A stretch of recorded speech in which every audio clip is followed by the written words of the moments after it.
pausa te habíamos dejado planteada una pregunta. ¿Qué conviene más, retirar el 10% de nuestros fondos previsionales o acogerse a los créditos blandos que está ofreciendo el gobierno?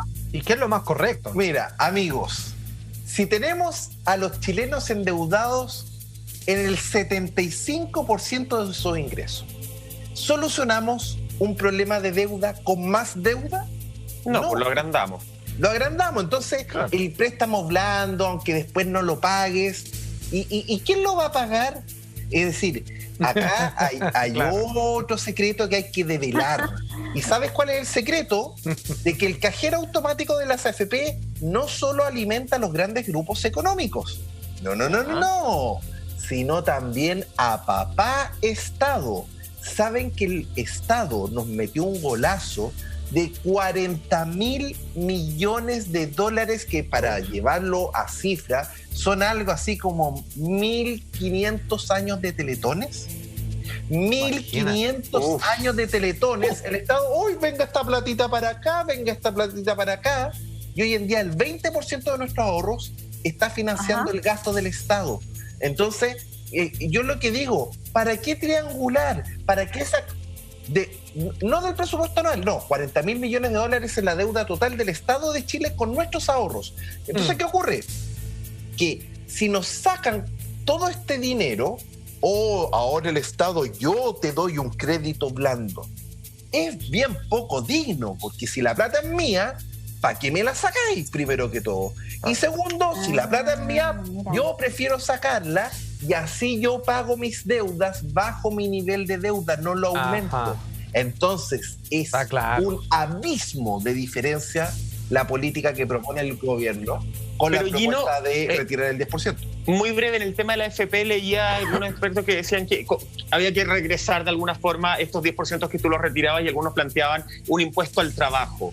Efectivamente, ahí también estaríamos de alguna forma endeudándonos. También tendríamos que después estar pagando con este impuesto al trabajo para recuperar este 10%.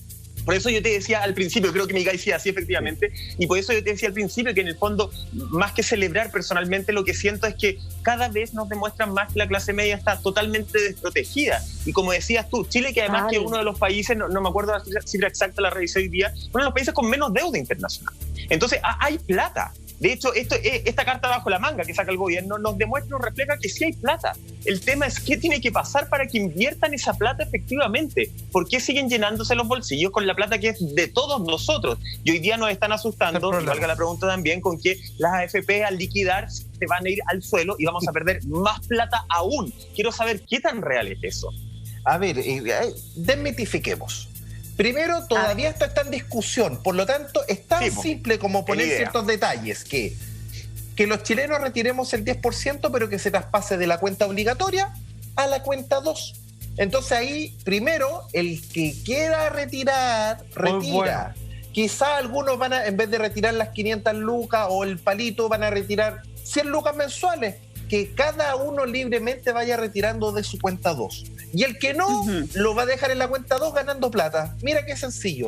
Oye, Gino, pero tienes que decirle a la gente, que esto no todos lo saben, que si yo pongo mis ahorros en la cuenta 2, tiene un respaldo legislativo en donde está asegurada esa plata. No importan las variaciones que ocurran allá afuera y allá adentro. No importa el escenario, COVID, Tercera Guerra Mundial, lo que sea, tu plata está intacta en ese fondo. Eso muy poca gente lo sabe, y si lo sé, no tenía idea. No es porque lo estudié, sino porque el caballero que estaba viendo en pantalla, amigo personal Gino Lorenzini, me lo contó. Y ni te cuento los movimientos que he tenido que hacer. Es que una de las cosas importantes de entender, Salfa, es que si un banco quiebra, paga moya.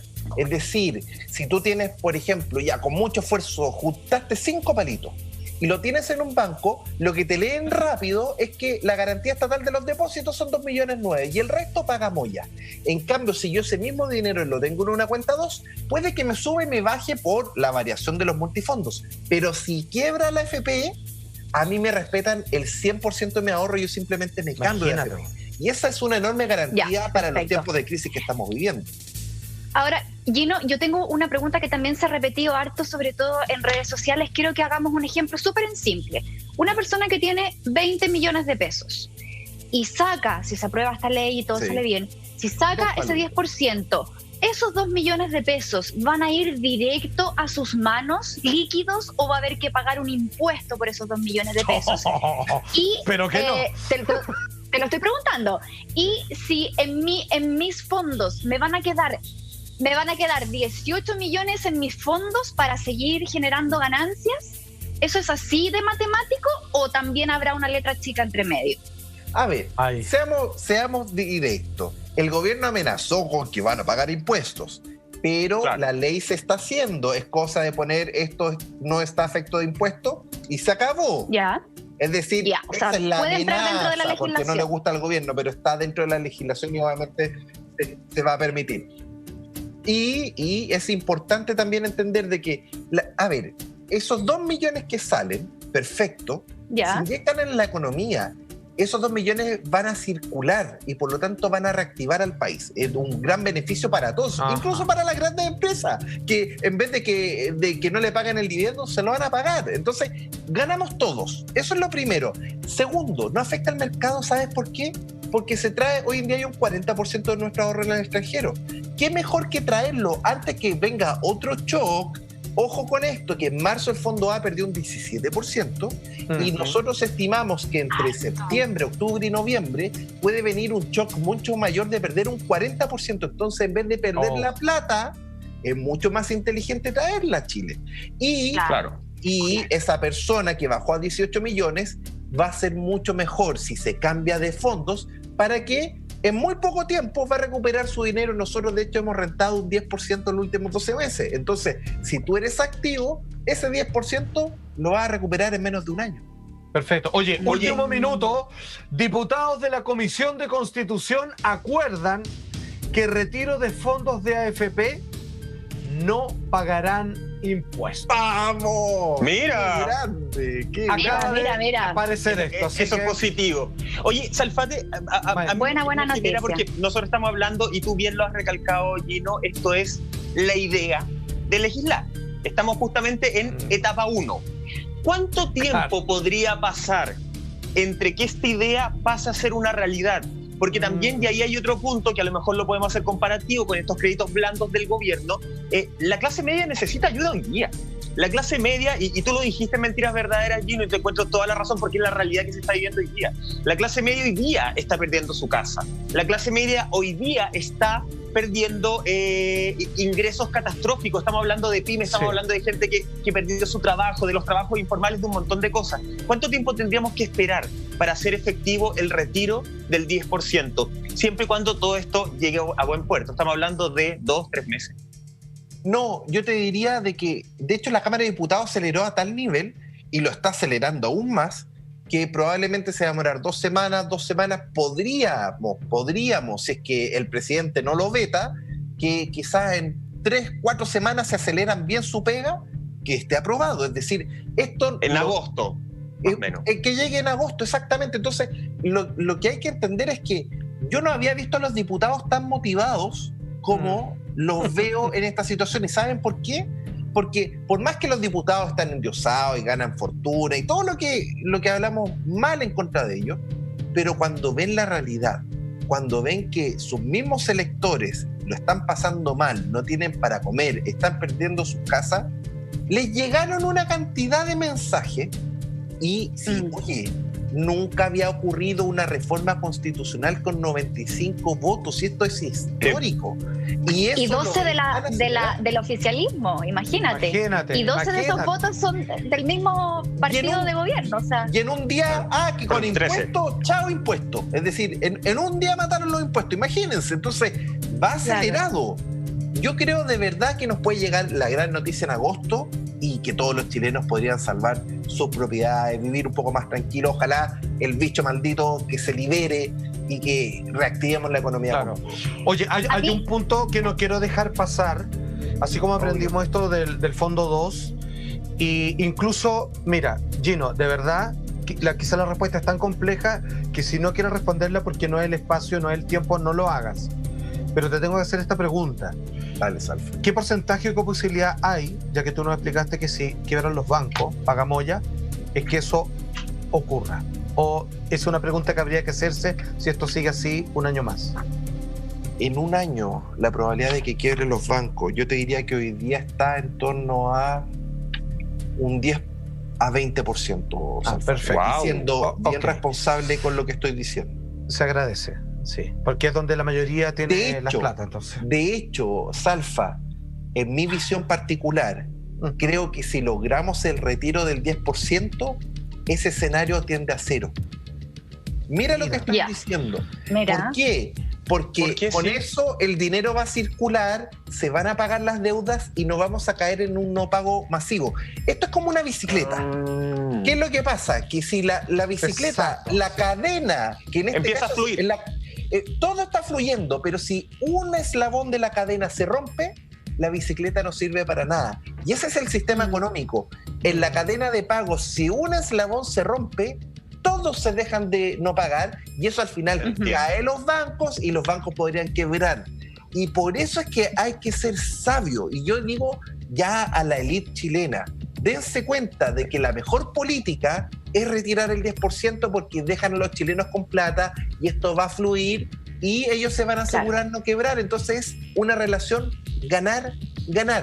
No esta movida de Piñera que quería prestarle nuestro dinero y sigue en el Senado, prestarle nuestro dinero a los bancos para que ellos retiren las utilidades y que nosotros quebremos. Ojo con ese punto. Maravilloso. Gino, de alguna forma al principio de esta conversación, perdón Monty, perdón, al principio de esta conversación yo te planteaba si en el fondo esto es el mal menor, el sacar el 10%, de alguna forma, pensando en la jubilación, que ya son indignas y todo lo que hemos conversado.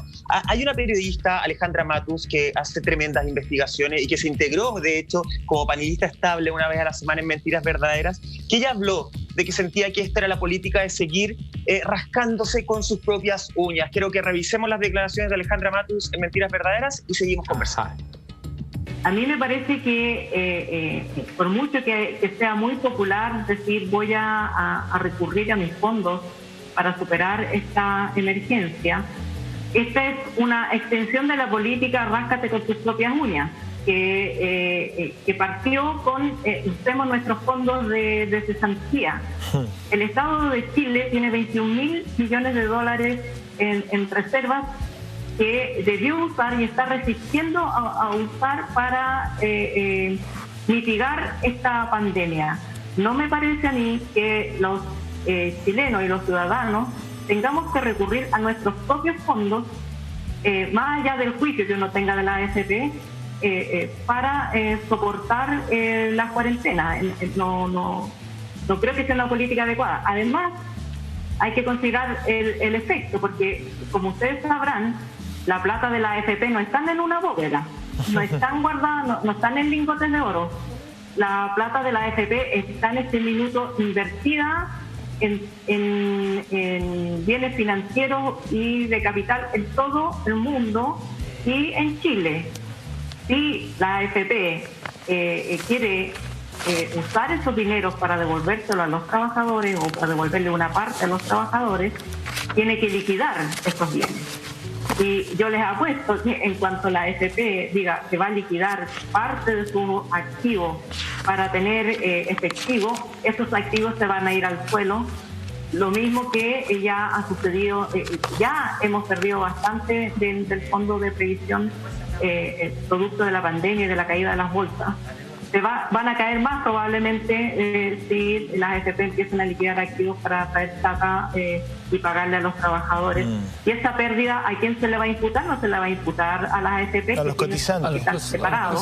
Se va a imputar a los trabajadores y el Estado, más tarde o más temprano, va a tener que apuntalar a mayor número de pensionados. Ahí teníamos las declaraciones de Alejandra Matus y quiero rescatar algo que desde el día 1 a mí también me hizo mucho ruido y tiene que ver por qué se le pidió a la gente rescatar y hacer uso de sus fondos de cesantía y no se puede hacer uso de los fondos de pensiones. Y aquí es a lo que yo iba al principio, que dentro de las discusiones políticas se están contradiciendo mucho y se están pisando la cola, porque por una parte dicen que esa plata es tuya, que nadie la puede tocar, que tú puedes hacer libre disposición de tus platas, los fondos de cesantía son tuyos, por lo tanto tú los tienes que ocupar, no así las pensiones, o sea, los fondos para las pensiones. Entonces, si yo te pongo un ejemplo, Gino, nosotros que tenemos entre 30, 40 años, o gente más joven que todavía le falta rato para jubilarse, ¿por qué tienen que ocupar, por ejemplo, sus fondos de cesantía, que lo más probable es que se necesite ocupar, no sé, dentro de los próximos meses si la cosa sigue empeorando? O sea, si tú te quedas de verdad sin trabajo, vas a necesitar esos fondos. Entonces, la gente que tiene los contratos suspendidos tiene que hacer uso de esos fondos para poder seguir sobreviviendo. No así, no puede ocupar los fondos de las pensiones. Entonces, aquí estamos hablando de un discurso cuando les conviene. O sea, cuando conviene la plata es tuya, cuando conviene la plata no es tuya. ¿Cierto? Es una cuestión que de verdad, o sea, se están contradiciendo sobre la misma base, o sea, sobre la misma lógica. ¿No crees tú? Es que es así la contradicción, es tanto así de que no sé si saben que los boletos honorarios, el ministro ya les devolvió el dinero de las AFP. Ojo, eso nadie lo ha dicho. A ver. A ver. Que en la devolución de impuestos, a los boletos honorarios se le adelantó el dinero y ya no se le está reteniendo. Entonces, ahí se apareció el dinero y eso lo hizo el ministro de Hacienda. Entonces, ahí está el nivel de inconsecuencia. ¿Cómo? Mira, ¿qué excusa? Mira, está el nivel de inconsecuencia de que, por ejemplo, la derecha, ¿qué principios uno supone que defiende la derecha? La libertad, el derecho de propiedad. Y ayer veíamos a la derecha pidiendo más Estado, más gasto estatal. Entonces, es de un nivel de inconsecuencia. Es decir, la libertad y el derecho de propiedad es cuando me conviene. Es que afecta a mi amigote. No, ahí no se puede. Y cuando ahora beneficia a las personas, entonces uno tiene que ser consecuente con los principios. Si ellos creen en la libertad y en el derecho de propiedad, que lo defiendan. Y por eso es que hubo 13 diputados que no rompieron sus principios y que fueron adelante. Entonces, la verdad es que hay que ir adelante con esto porque realmente nos beneficia. Y la clave social Alejandra Matus, que dijo que esto que va a afectar los precios, no. Si liquidan en el extranjero y traen ese dinero, no va a afectar el mercado local. Si a la vez el Banco Central viene, lo agarra y lo tira con los bonos, tampoco va a afectar. Entonces hay dos mecanismos por los cuales no se afecta el valor de las inversiones.